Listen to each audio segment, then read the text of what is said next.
CV writing এর দ্বিতীয় পার্টে আপনাকে স্বাগতম। আজকে কথা বলবো বেসিক্স অফ সিভি রাইটিং নিয়ে।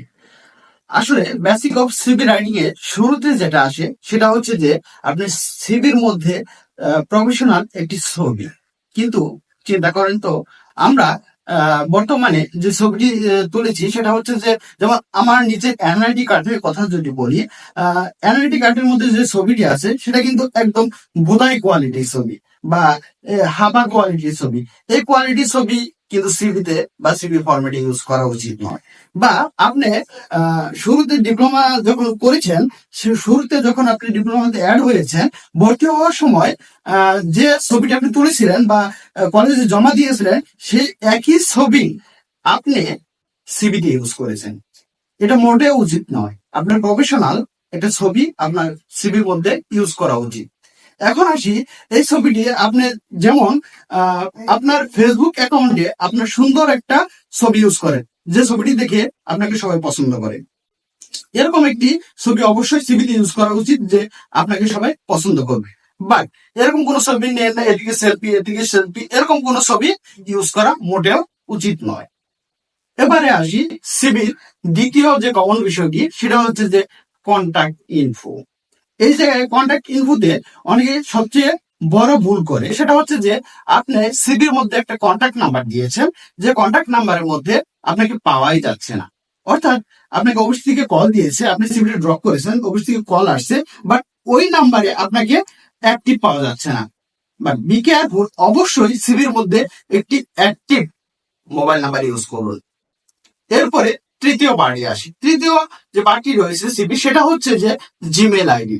জিমেল আইডি আপনার সিভির মধ্যে অবশ্যই খুবই খুবই গুরুত্বপূর্ণ। কি জন্য কথাটা বলছি?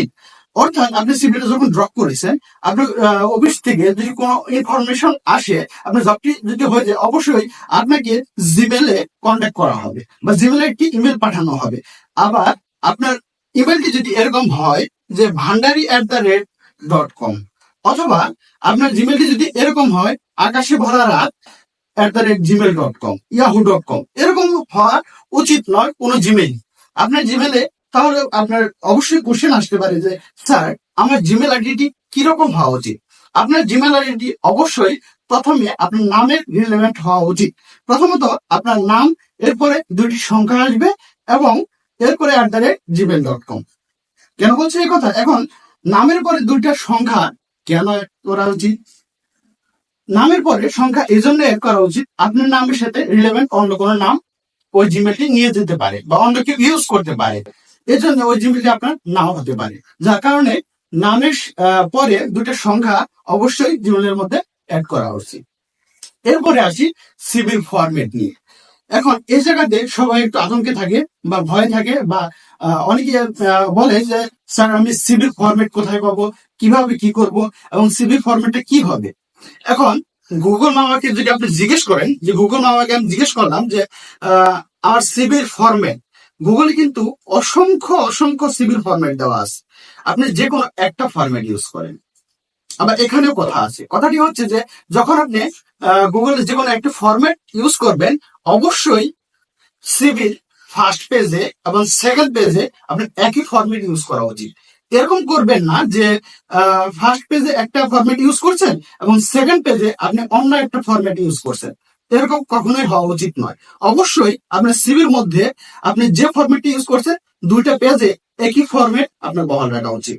এবং এরপরে আসি যে সিভির ফরম্যাটটা আপনি ইউজ করেছেন। এখন যেটা থেকে আপনি সিভির ফরম্যাটটা নিয়েছেন, ওইখানে যে যে তথ্যগুলো দেওয়া আছে, ওই সেম ডিটেলস স্কিল সহ অন্যান্য সকল কিছু যদি আপনি ইউজ করতে পারেন না। কারণ হচ্ছে আপনাকে অবশ্যই সতর্ক থাকতে হবে, খেয়াল রাখতে হবে যে আমার মধ্যে কি আছে, আমার স্কিল গুলো কি আছে, আমার রিলেভেন্ট সবকিছু আমার সিভির মধ্যে ইউজ করা উচিত। এখন আপনার ফরম্যাটে যা আছে আপনি হুবহু তাই বসিয়ে দেন, এটা কিন্তু কখনোই হওয়া উচিত নয়। আপনি অবশ্যই আপনার স্কিল অনুযায়ী এবং আপনার যে যে দক্ষতা এবং যা যা আছে, আপনার সে রিলেভেন্ট সিভিটা তৈরি করা উচিত। ভালো থাকবেন, সুস্থ থাকবেন। দেখা হচ্ছে সিভি রাইটিং এর তৃতীয় পার্টে। ধন্যবাদ সকলকে।